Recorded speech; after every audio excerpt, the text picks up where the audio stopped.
Thank you. Thank you so much. Oh, what a group. And we love Green Bay. And I have to tell you, you have a really properly run team. Don't we agree? And Tom Brady's a great friend of mine from New England, okay? But he said you have a great quarterback. That's nice, right? When Tom Brady says it. That's nice. And Tom is a terrific guy, and he really does. He says the team is a great, really well-run team. So for whatever that's worth, that's nice. Sit down, everybody. Let's have a little fun. Let's have a little fun. Thank you very much. I see so many young people in here, but I see a couple of guys my age, right? There's one right there. But I see a couple of guys my age. And I thought we'd do something a little different. We could talk a little bit about success for all the young people. The old people, who knows? Maybe you'll become more successful. Maybe you'll give we have thousands of people outside trying to get in. Does anybody want to leave? We'll talk about that. Does anybody want to leave? Huh? No, I'm only kidding. But we have a lot of people. We have loudspeakers set up outside because they're hearing. So I really appreciate this incredible turnout. Wisconsin is very important. It's becoming more and more important. We can get there. We have a movement going on. It's an incredible movement. It's a movement like they haven't seen in this country maybe for a long, long time. It's been covered recently on the covers of Time magazine numerous times. It's been covered by everybody. Front page of the New York Times, front page of the Washington Post, front page of everything. And it's an amazing thing to see. If you look, and I was just seeing even this morning, and I've known the statistic for a long time, but workers, people that work very hard, blue-collar workers, for 12 years they haven't had an increase, an effective increase, and it could be a lot longer than that. But, there's a lot of anger out there. There's a lot of anger from people that aren't angry people, but they're upset with the way our country is run. Recently I was interviewed by the New York Times and to an extent to the Washington Post, and they were asking me different foreign policy questions, and one of the things that was brought up was NATO. Now, I'm an entrepreneur. I've been very, very successful. I built a great, great company. I posted numbers that were incredible numbers and all of that stuff. But, I haven't been big into NATO, but we also have instincts and we also have common sense. And I have, studied it over the years and certainly read a lot about it. And I said it's obsolete. And it is. It's obsolete. It's 68 years old. It was done at a different time. It was done at a time when you had the Soviet Union, which was different than Russia. It was bigger than Russia, and Russia's plenty of problem, but the Soviet Union was a bigger problem. And it was done before terrorism as we know it today. And I said it's obsolete, and I said we pay too much. Our country pays too much, because a lot of you kids are going to go out looking for jobs. We don't have good jobs anymore.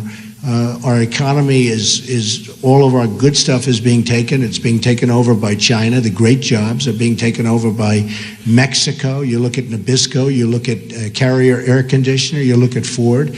They're moving into Mexico. And I said, look, with NATO and with so many other things, we pay too much. We're paying for such a big proportion. We have about 28 countries in NATO, and we're paying a far disproportionate share. Well, we owe $19 trillion as a country. We owe $19 trillion. We made a terrible, terrible budget deal, like a disgusting budget deal, a budget deal that gave Obama, gave people coming in from Syria, gave people coming in, illegal immigration, all of the funding they need, and we get nothing out of it. I don't get why we made the deal, but we made it. But we're not going to make deals like that anymore. But what happens is we're not keeping our great jobs, and frankly, from the standpoint of all of the youth that I see before me, when you graduate from this great college, I just met the heads of your college, and they're amazing people, and they love this place. And I could just see by the way they were talking, they have such pride in it. But when you graduate, you want to get great jobs. You don't want to get bad jobs, what they call bad jobs. And even the people that talk about employment in this country, they agree.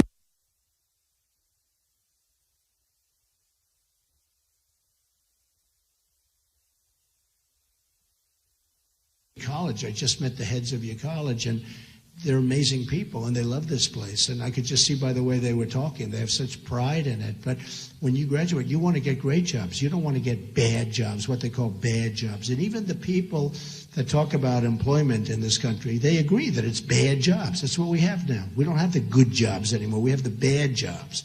And we don't want the bad jobs, because the good jobs are away. They're not in this country.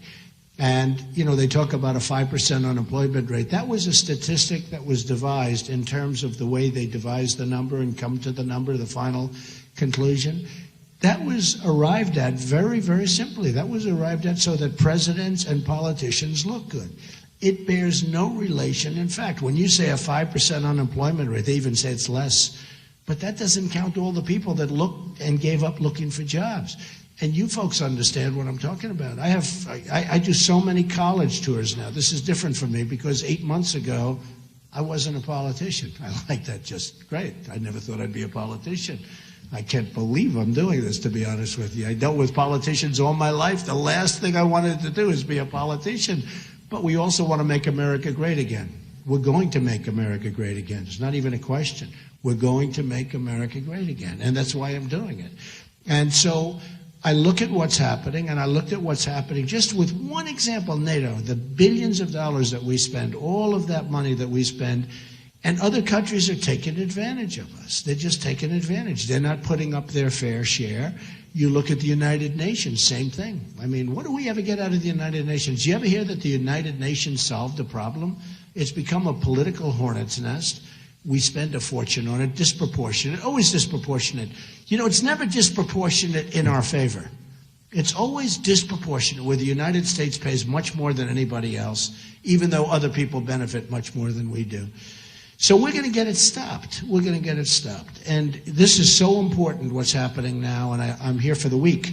And I've got a lot of stops. We had a great time yesterday at CNN. We did a town hall last night, which was well received and well reviewed. We have another one today, and we have another one on Monday with Sean Hannity. And we have a lot of different things planned, but I'm going to be here for a period of the week. I have many friends in Wisconsin. I fully understand Wisconsin. I wouldn't say that your governor loves me. Because, no, I knocked him out. I mean, he endorsed Lion Ted Cruz. Lion Ted. He's a liar. Ooh. Bible high, puts it down, and then he lies. He's a liar. I never met a liar like him. I met a lot tougher people than him, but I never met a guy that lied as much. Remember what he did to Ben Carson in Iowa? Ben has left the race. He has left the race. This is during the election day. The votes are being cast. Ben has left the race. And, a lot of those people voted for Cruz. And then after the election was over, he called Ben. Oh, Ben, I didn't know anything about it. I didn't know, but I'd like to apologize. Oh, great. That makes you feel better, right? No, I've never quite seen it. These politicians are bad dudes, right? I mean, they're bad. What? What did he? I think that was a positive. Oh, okay. I thought that was, I thought that was a positive statement. I said, oh, no, not another agitator. I call them agitators as opposed to protesters. Protesters are fine. Agitators are people that do it sort of semi-professionally. And we have some professionals also. But we're doing well. We have millions of votes more than Cruz, millions of votes more than Kasich. Yesterday it was certified, the numbers were certified in Missouri, so we won Missouri also. They had a recount in Missouri, which we won, and now it was just certified. We actually got 300 and something more votes, which didn't matter because we won the state, but we won Missouri. We had an interesting one, but we won Louisiana, but because of let's call it politics. Let's not use any word other than politics. But I get less votes. I win. How would you like to be in a position like this? You go out, you campaign, you go around, you make speeches. I made speeches in Louisiana. The final speech was amazing. We were at an airport. We were at a hangar. The hangar was like for massive airplanes, like 747s. The place was packed. And what did I do? I won. And then I found out, even though I won, I get less delegates than the guy that doesn't win. You think that's fair? I mean, honestly, you think it's fair? Somebody said, well, you have to know. You don't have to know anything. I got the most votes. I should win. I mean, it's very simple. I got the most votes, and I didn't get the most delegates, right? So the Republican Party hasn't treated me properly, in my opinion, and they haven't treated me fairly. But I've got millions of more votes, and we have a movement going on. Millions of people are voting that didn't vote before in Republicans, and many of them are voting for me in all fairness. And the people that are coming across are Republicans, but tremendous numbers of Democrats that like Trump, tremendous numbers of independents, and something that I love, people that have never voted before. People that have never voted before because they've never had anybody they wanted to vote for. We're getting tremendous numbers of, I didn't know there were so many people.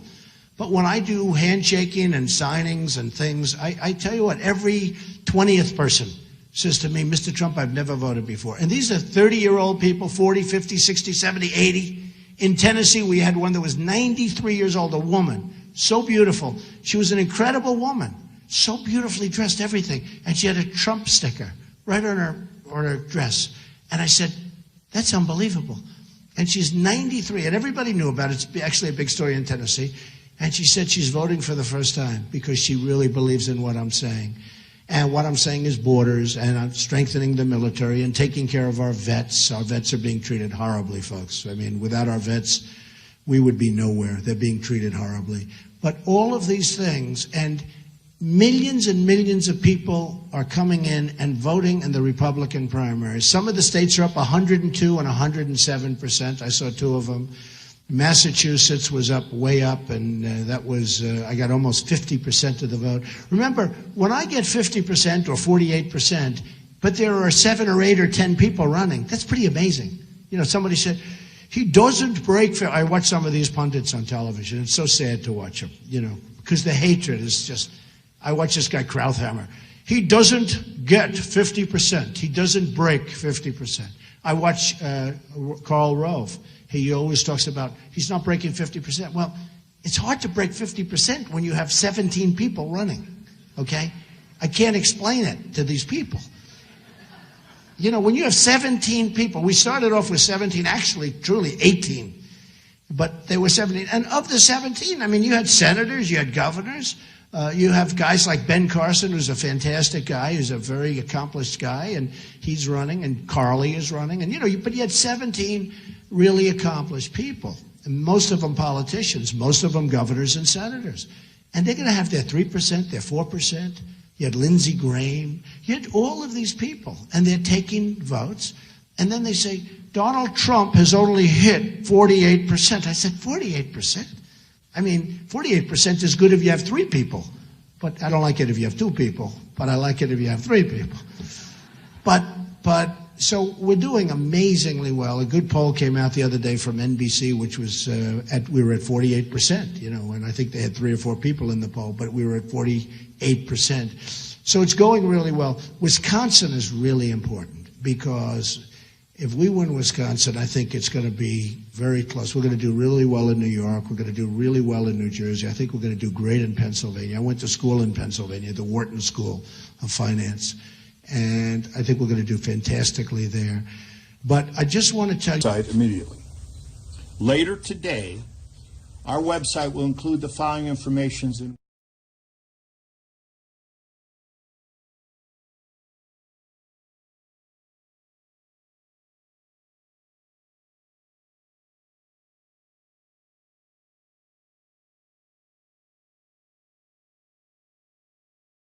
Love what you do in a good business, but you know what? If it's not necessarily that good, the loving is more important than having that good business. Some people want to be teachers. I mean, some of the happiest people and the most successful people that I know are people that aren't the richest at all. They don't make it all the most money. They're teachers. They're scientists. I know people that are scientists that are like, they can't wait to get to work. They can't wait. Policemen, you know, our police departments are, I think, terribly disrespected. I think they're not given the credit for the great job they do. I have to be honest with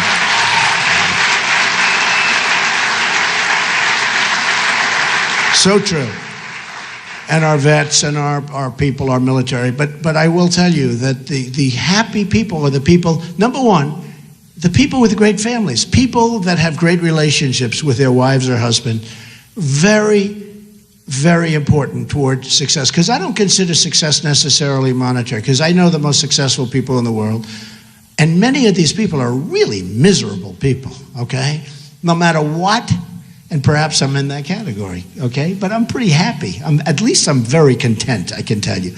But some of the most successful people in the world, I know like many of them. I don't know all, I guess, but I seem to know all.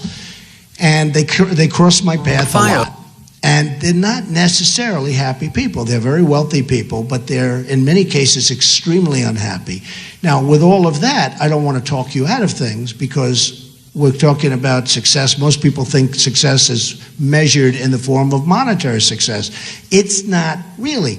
I mean, to me, a successful person who has a great family, who loves the family, loves the children, and the children love him or her, to me, that's a much more successful person than a person that's made $1 billion or $10 billion and is miserable and doesn't have a good family and nobody likes the person. And, you know, I've seen them. I think I've seen every type of person there is that God created, if you want to know the truth. And the people are the happiest are not necessarily the people who are the wealthiest, okay? But in terms of monetary success, it does make life easier. You don't have to worry about food and housing and education and sickness. Your doctors, you go to the best doctors, and hopefully that solves the problems. But it does make life easier. And I tell so many stories about different types of people. For instance, you got to love what you do. You're going to never, ever quit or give up. Never quit. You're going to be so close. My father used to tell a story. He thought it was funny, but I actually thought it was more of a lesson. He viewed it as funny. And it was about a man who loved the cola business. He loved, soft drinks. That's what he loved. He just loved the business. Isn't it strange how people like different businesses? Look at all these geniuses, the heads of your college. And I think you like this better than politics, too. Don't we like this better? This politics, oh. So what happens is he loved the cola business. And he founded a company. It was called 3-Up. And my father would tell this story, he'd laugh, but I'd listen and I'd say, I don't want to laugh, it's a lesson. And he found his company, 3-Up, and he was very proud, but the company wasn't making it, didn't work, and he gave up, and it was just no good, and it went out of business. But he never wanted to quit. And he did another one. It was 4-Up, and he did 5-Up, and he did 6-Up, and they would all fail, and he just kept failing, and finally he gave up. And my father would say, if he only came up, if he just worked a little bit harder, just one more, he would have had 7-Up, and he would have been a tremendous success. And I laugh because I think of my father telling me that story. And we viewed it differently. And what I viewed it is not as comedy. I viewed it as never, ever give up. Just never give up. You can't. I view another word that you never hear when you're talking about success, and that's momentum. Some people, and you have to know about yourself. You have to know about momentum. Some people have a great momentum. It's even like me on the campaign trail. I took off 3 or 4 days, which is a lot because I've been going for months without a lot of people say, unlike Jeb, you have very high energy, right? It's true. But you take 3 or 4 days off, and that first day or two back, it's like, you got to get going. It's almost like, don't take any time off. Vacation. If you want vacations, you're not really in the right business. I hardly ever take time off because I love what I'm doing, whether it's my business or whether it's now this. We're going to make America great again. And whether it's this, no matter what. But the word momentum is a very important word, and you have to understand it. And you have to understand how to think about momentum. And it's a word you never hear when you hear about success, but it's so important. And what happens is there was a man named William Levitt. And I had great respect for him. He was a great real estate person. And he was a young man, and he built Levittowns. Has anyone ever heard of Levittowns? Well, Levittowns were these massive housing developments, largely in Long Island, Pennsylvania, different places, but massive. He was really the first of the massive builders of homes. And he was a young man. He did unbelievably, became very, very rich, and everything he touched turned to gold, and it was incredible. And then what happened is he was offered a lot of money by Gulf and Western. It was a big conglomerate to buy his company. And you have to understand, William Levitt used to go around looking for nails, looking for sawdust. He'd sell the sawdust. He'd save the nails and use them again. He'd save chips of wood and use them for different things. Everything was perfect. He knew how to get zoning. He'd have lunch with the mayor. He'd have lunch with the council. He'd have dinner with everybody. He was the ultimate professional real estate developer, and he built Levittowns. Remember, he was the first really large-scale housing sprawl all over the country. Actually, they went all over the world. So Gulf and Western came to him, and they offered him a lot of money, more money than he ever thought possible. And he took it, and he said, oh boy, this is great. He then retired at a very young age, very, very young. But he was going crazy. He was so bored. He was going absolutely crazy, but they had a restrictive covenant. He couldn't compete. He couldn't do what he knew best, which was building housing. And so he was retired. He moved to the south of France. He bought a magnificent yacht. Unfortunately, he got divorced, and he did a trophy wife thing, and, you know, one of those things. And terrible person to do that. But he did it. But he had a wife who was a good wife, La Belle. And he named the boat after her, the yacht. And he was riding high. Everything was good. Now he's getting a little older. He's still in retirement, lost his momentum, remember the word. And Gulf and Western comes back, and they're dying. This is a big company, but they're dying because they don't send people to pick up nails. They don't send people to sell the sawdust. They don't send people to take the little scraps of lumber and bring them down and sell them and get very small amounts of money, but it all adds up. And they're losing their shirt with this company they bought. They couldn't get zoning because they don't take the mayor out to dinner, and they don't do the things that you have to do. And they couldn't get zoning. They had all this land. They went crazy with buying land, and they couldn't sell the company because it was a mess, and they destroyed the company. And they went to William Levitt, and they said, we'd love to sell you the company back. And he said, oh, I think it was about 12 years. He was out, okay? Lost that whatever it is. And after 12 years, they came to him. They said, we'd love to sell you the company back. Would you have any interest? Yes, I would. I'd love to buy it back. So he bought this big company back, bigger than what he sold. He had all this land that was unzoned and all. And he worked like crazy. He worked 24 hours a day, work. And he went bankrupt, out of business, totally bankrupt. The biggest, he went bankrupt. And by this time, he was an old guy, and I was at a party, and I was the new hot guy in New York. I was doing great with real estate, and I was on the covers of Business Week magazine and Fortune magazine. I was doing really well. And there was a man named Steve Ross that a lot of you folks would know from Warner Communications. And he was the hot guy in entertainment. He built Time Warner, and he was a great guy. Passed away from cancer, unfortunately, but he was an amazing guy, one of the great people in the history of the entertainment business. And he was giving a cocktail party. He had 50 people on his Fifth Avenue apartment. And I walk into the apartment. I was invited. And I see 50 people, and most of them are in the entertainment business. And I saw one person, pretty old guy, and he was sitting in the corner, and his name was William Levitt. And I went over to him because I was attracted to him because he was in my business. I didn't care about the entertainment people. I cared about him. And I said, Mr. Levitt, how are you doing? Donald Trump. He said, yes, I know. He said, I'm not doing well. I'm not doing well at all. I said, I read that, and it's too bad. What went wrong? And I'll never forget the expression of the statement. He said, Donald, I totally lost my momentum. It's a thing you probably never heard. He lost his momentum. He took that time off, he came back, and it was a different world, and he lost his momentum. Now, the real lesson there is you have to know if you've lost your momentum so that you don't get hurt. And it's just something that I talk about because it's so different. And I watched him sitting in this corner. I don't even know why he was there because he was no longer successful. But I guess Steve knew him and respected him for what he had accomplished, because what he had accomplished was amazing. He was the forerunner to so many massive developments that you see all over. But he said, I lost my momentum, Donald. I lost my momentum. I've never, ever forgotten those words. And I've always remembered them. And what you want to do is you want to keep going. But if you think you lost your momentum, slow down and refocus on maybe something else, because it's so important to keep the momentum going, okay? So important. So that's one of the many elements or stories. And one quick one that we also talk about and that I talk about, there's a certain amount of luck. Does anybody believe in luck? Just raise your hand. Who believes that some people are luckier than others, right? So I have a friend who's just an unlucky guy. Just an unlucky guy. He's smart. He went to the Wharton School of Finance.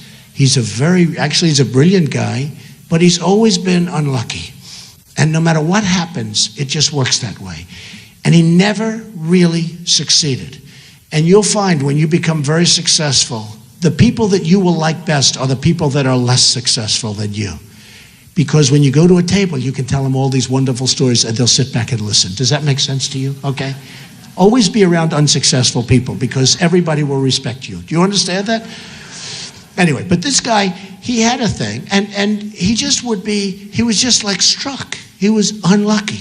And no matter what he did, I call him injury bound, or he was just always something would happen. So he'd be injured. I say, what happened? I broke my shoulder. How do you break your shoulder? Are you a football player? He goes, no, I slipped, I went down the stairs. So he's in the hospital, and he's recovering in Long Island, and he comes back, and he's being driven back, and again, he's always injured. He's injury prone. You know the expression? Some people are injury prone. Is anybody in this room injury prone? Don't raise your hand. I don't even want to see it. Don't do it, because you'll convince yourself. Stand up back there. Are you really injury prone? Well, you're a big, strong guy. Are you a football player or something? Huh? What, you are? Ah, come on. Okay, here's what you do. Tell yourself you're not injury prone. Sit down, okay? Look at the size of that guy. How can he be injury prone? Looks like he's on the Green Bay Packers. I mean, give me a break. But this guy was totally injury prone. No matter what happened, totally injury prone. And he'd always be ill. I'd call his wife and she'd say, oh no, he's very sick. What's wrong with him? And he said, tell me something. I'd say, all right. So he had a broken shoulder, and now he's coming home. Think of this. He's coming home from the hospital, and he's riding on the Long Island Expressway, which is the longest parking lot in the world, by the way. He's riding on because it's so crowded. He's riding on the Long Island Expressway, and an 18-wheeler hits the signs that say, to New York City, 10 miles, right? Knocks over a sign. Think of this. He didn't even get hit by the truck. He got hit by a sign. And I call up to make sure he's okay from the previous injury, and the wife says, no, we were taking him home, and what happened is a big truck hit the big sign, the big stanchion, and the sign came down on the road and it hit his car, and now he's really in trouble, and now he's back in the hospital.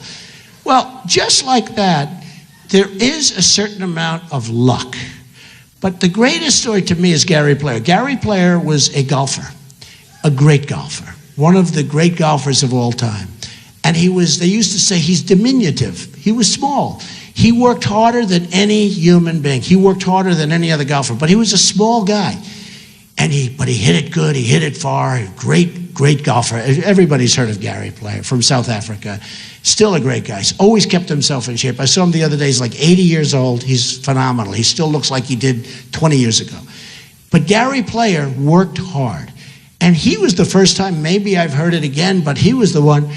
The harder I work, the luckier I get. That was Gary Player. He worked so hard. And they'd say to him, he'd win the U.S. Open, and they say, where are you going tonight? I'm going to practice. I mean, he just won a tournament, and he's going to practice.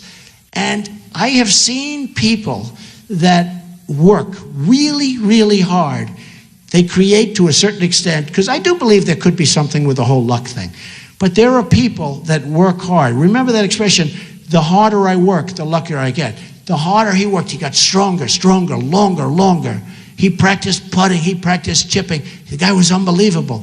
He won 18 majors, senior and regular. He won like 175 tournaments worldwide, which I think is the record. But he was a hard worker. And he used to say, they'd ask, how do you do this? How are you so successful? He says, well, the harder I work, the luckier I get. And I just think it's a great thing for all of the young people out here and the older people. Hey, I'm still working just as hard. I think I work hard. I think I'm working harder in the last 8 months than I've ever worked before in my life. Believe me, but I enjoy it. You have to really work. The harder you work, remember, The harder you work, the luckier you get. So just remember those few little things. Momentum, love what you do, always love what you do, always.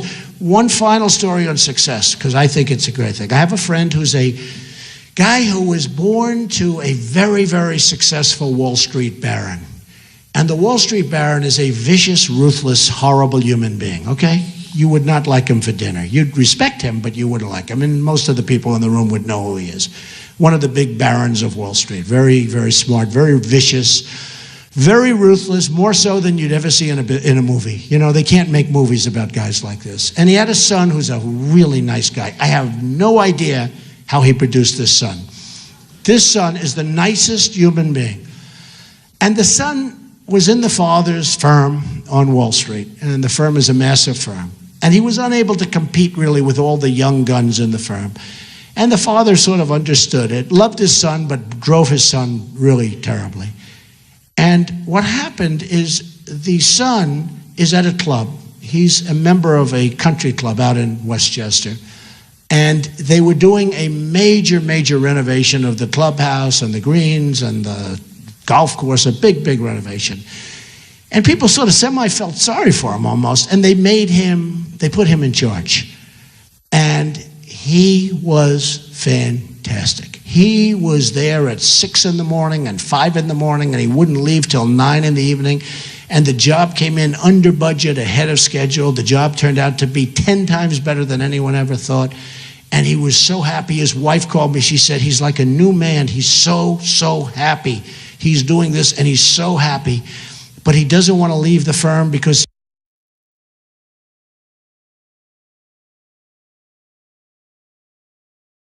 and he wouldn't leave. And I met with him, and I met with him and his wife, and not so long ago. And I said, so what are you going to do? He said, I've got to stay with the firm. I said, you're making a huge mistake. 2 years later, he left the firm.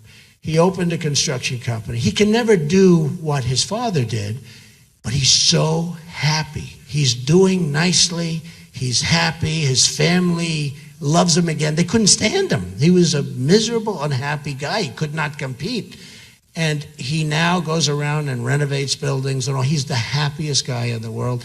And in his own way, his father's too tough to say it, but in his own way, his father is proud of what the son is doing. So I only say, really, love what you do and remember those other little things I told you, okay? So that's enough of success. Do we agree? Do we agree? Is that okay, Mr. Instructors? Okay? I really wanted to. Okay. I wanted to go into it. I really wanted to. I don't think I've done that once. I love speeches. I don't think I've done that once. I love speeches on success. I mean, to me, they're great. And sometimes, but I think that might be the first time I've ever done it on the political scene. And a couple of the older guys sitting in front, they've already made their millions. They're so rich, they don't know, right? You with the red, stand up with the red cap. Look at that guy, handsome guy. You've made millions, right? Millions, or maybe less. But you happy? Oh, U.S. Marine Corps. Were you in the Marines? Well, see, that's success, and you're very proud of that, right? Same thing. It's all the same, folks. It's all the same. That's fantastic. Go ahead. Go ahead.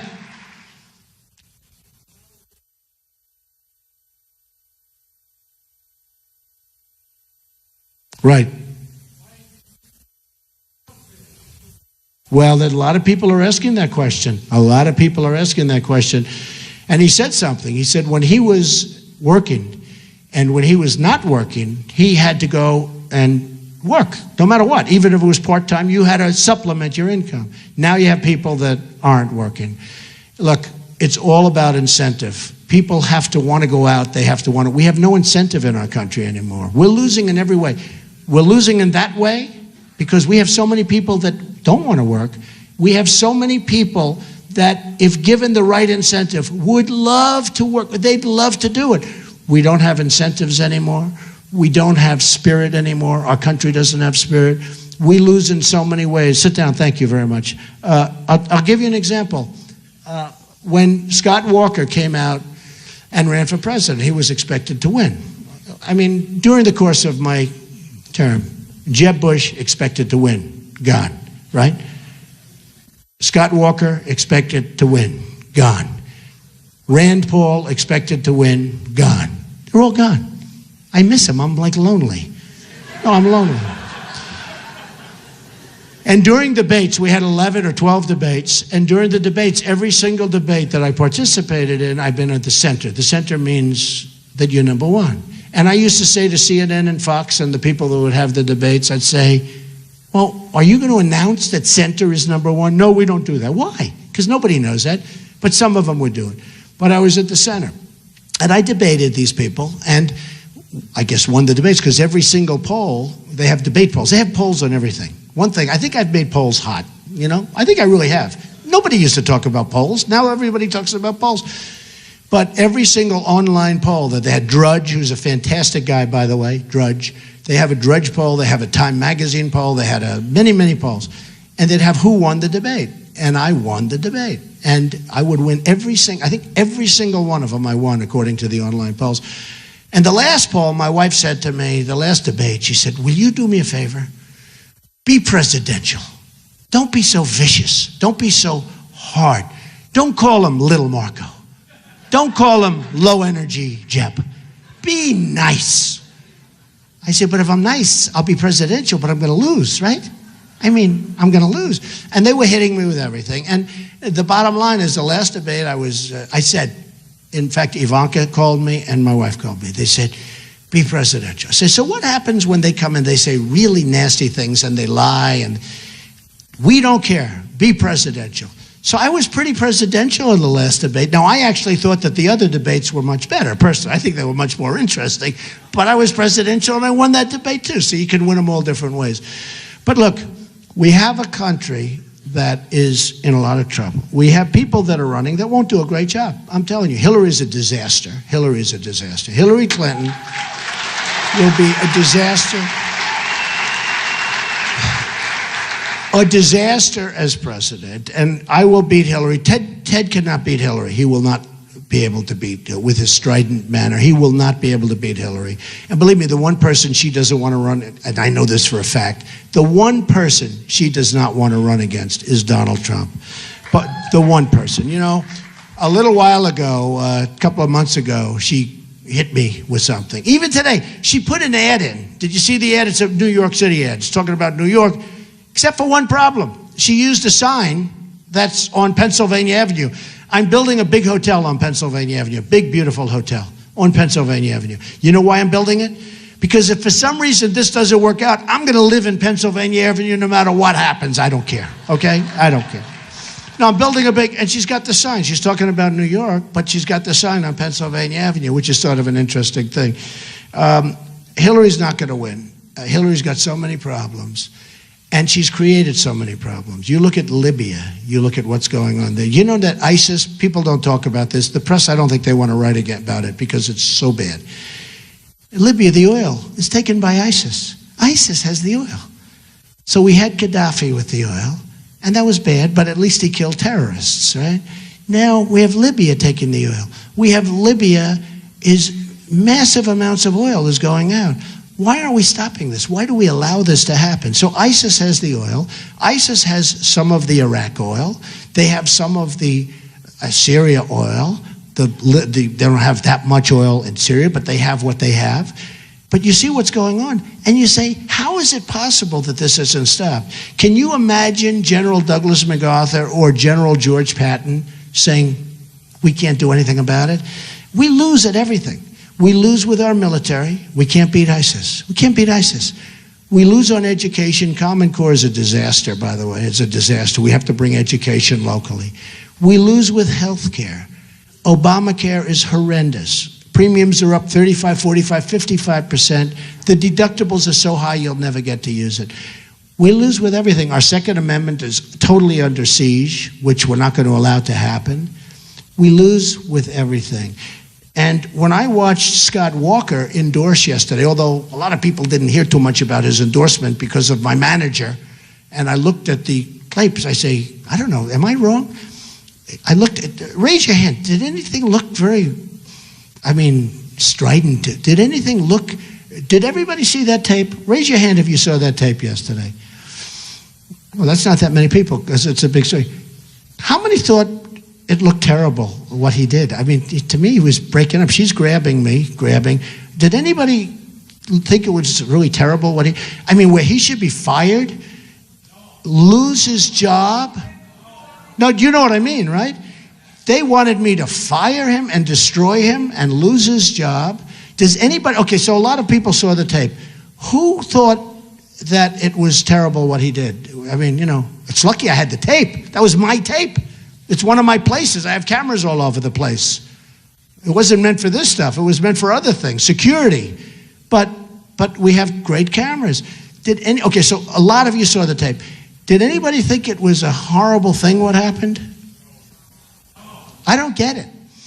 I mean, we have people whose heads are being chopped off because they're Christian and for other reasons in Syria, all over the Middle East. We have people that are being drowned in cages, 50 at a time, in big steel cages. They're being dropped into the waters and lifted up an hour later. And I'm trying to figure out. And then you have Ted Cruz. He should be fired. I say, why? I don't do that. I'm loyal. He did a good job. Now, the girl made statements. Actually, she made some terrible statements because she said that she was, I could read. Should I read the statement? Should I read it? Does anybody want me to read it? Huh? Yes? I'll just read it quickly. Listen to this. This young woman, reporter, who shouldn't have been where she was, and she grabbed me twice. She said, I was jolted backwards. She wasn't, right? Did anyone disagree? Someone had grabbed me tightly by the arm and yanked me down. Did she go down? Did she even go a little down, like a couple of inches? Did she have any facial expression? If I bring one of these big, strong guys up here, of which we have a lot in this room, that's called Wisconsin, right? Strong. Hey, if I bring a Green Bay Packer up here, and if I give him a whack, he's going to go, and then he'll knock the hell out of you, right? After he recovers from shock.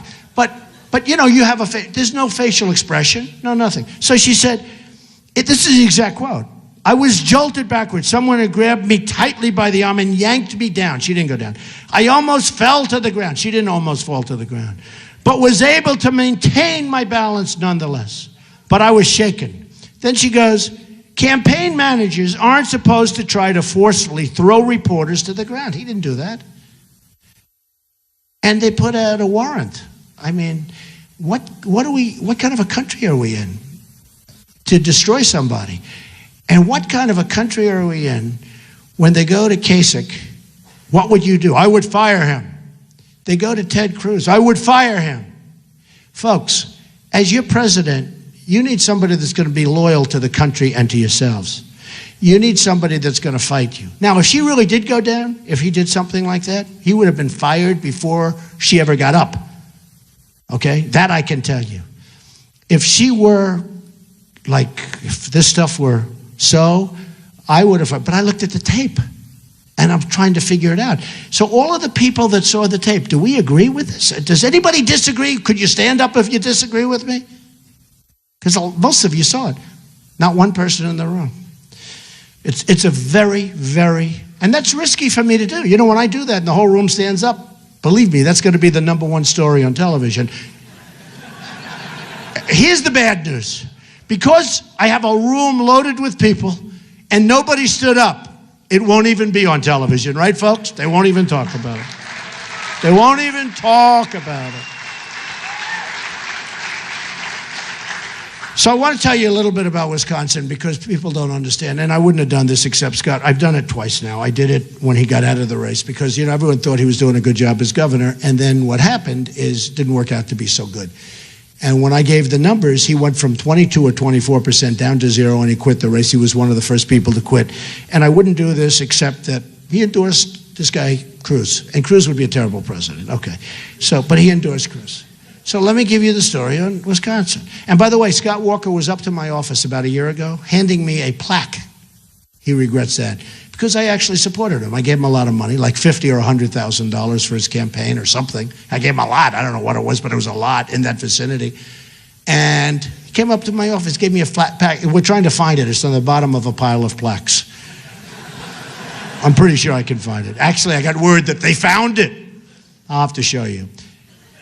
But look, I wrote these stats down. I just wrote them down.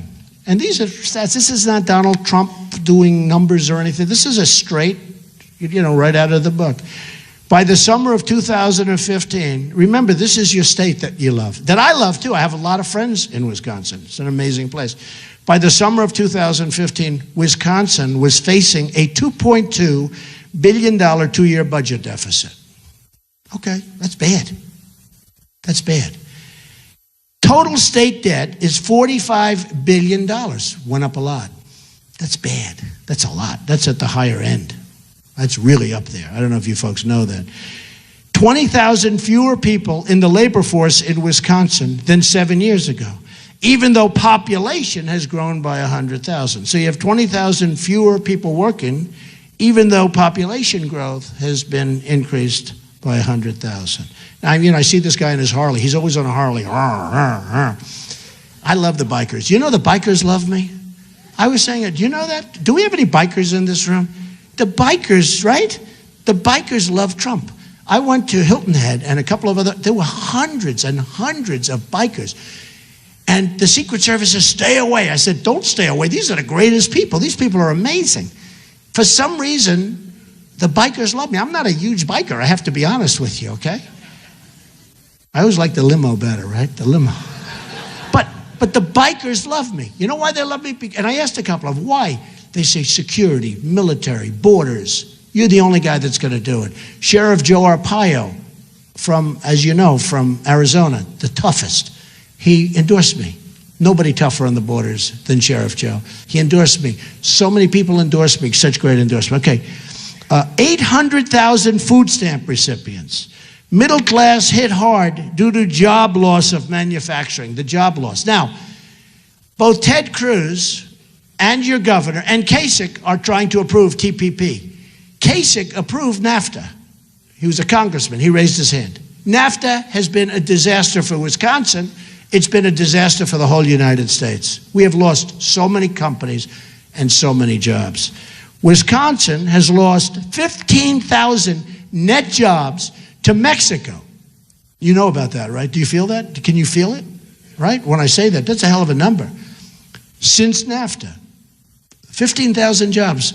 70,000 jobs you've lost to China. 100,000 illegal immigrants living in Wisconsin, costing taxpayers $883 million a year. Now, this is out of the books. $883 million per year. Now, what happened is everybody thought Scott Walker was tough and doing a good job, and he was fighting people and always fighting. It's better if you can do it without the fighting so much. It's wonderful to fight. Let's fight. But, how many times can you fight? I looked at your Capitol. Every time they're throwing, you're going crazy. It'd be cooler if you could get better results. How about getting a better result without the fighting? Wouldn't that be nice?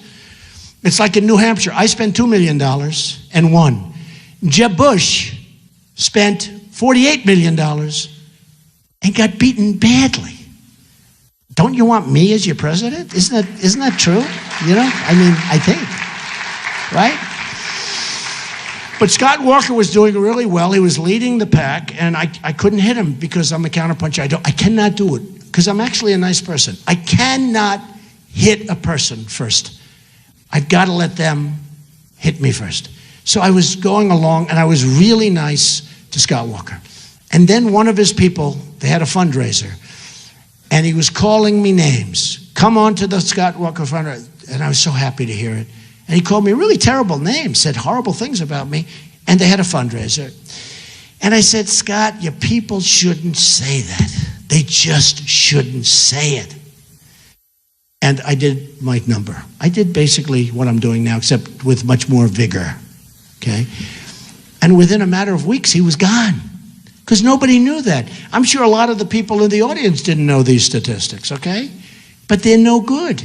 They're no good. Wisconsin's in the middle of the pack in terms of states from around the area.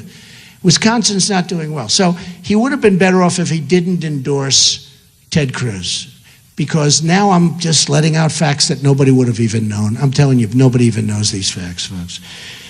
So winning Wisconsin is very important. On April 5th, you have the date.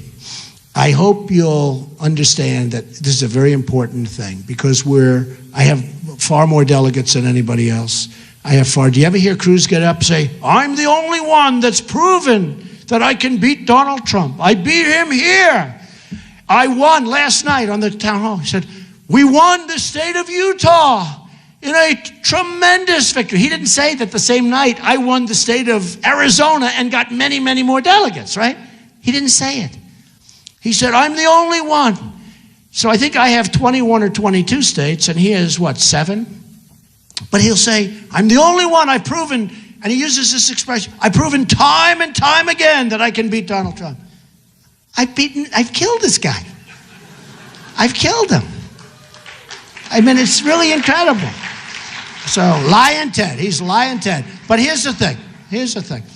It's a very unfair situation, though, because as I said before, getting to the 1237 delegates is, and by the way, Missouri just came in and it was certified I won Missouri. That happened yesterday, so I'm very.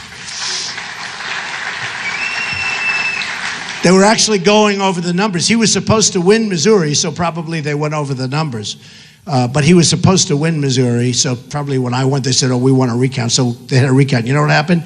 They found more than 300 more votes for me. So anyway, so I won the state of Missouri, so that's good. And we picked up, I think, an extra 12 or so delegates, which is great. And they're great people. And I thought I'd win there. You know, I was told that I was going to lose there. I was told I was going to lose South Carolina. I won in a landslide. I was told that I wouldn't win in New Hampshire. We won in a landslide. I was told that Nevada would be very, very difficult for me to win. I won in a landslide. And by the way, in the polls, I won all of the Hispanic. I won the Hispanic by a lot, you know, because the Hispanics, they want jobs. They want jobs to come into our country. They're smart. And one poll had me 25% with African Americans, and one of the announcers said, if Trump got 25% with African Americans, this election is over. You might as well not even have it. He wins. And I think I'll do great with African Americans. So we're going to have something special. But really important is next week on Tuesday, the 5th, to get out and to vote. Because a movement is only a movement if the movement ends in greatness, meaning ends in making sure that our country really becomes great again. And we have so much room. When I told you about NATO, when I told you about the United Nations, when I tell you about the waste, fraud, and abuse all over the place, when I tell you these other candidates, they want to knock out your Social Security, they want to knock out your Medicare. You know, Medicare is a program that works. There's a lot of waste, fraud, and abuse, but it's a program that works. These people want to knock it out. I want to make our country rich again so that we can have it without knocking it out and without doing anything to it other than running it better. So I just want to say that it's an honor to be here. I love the school. The school is beautiful, and I want to thank you. I want to thank everybody for allowing us to use the auditorium. I wish you had a much bigger auditorium so we could take care of all the thousands of people outside, but that'll be next time, right? But go out, do a fantastic job for yourselves, especially the young folks. And just remember this, we have a country that doesn't win anymore. If I'm elected president, we're going to win, win, win. We're going to win so much. I jokingly say, we're going to win so much you're going to get absolutely sick and tired of it. You're going to say, please, please, Mr. President, we can't stand it. We're winning too much. And I'm going to say, sorry, folks, we're going to keep winning because we're going to make America great again, okay?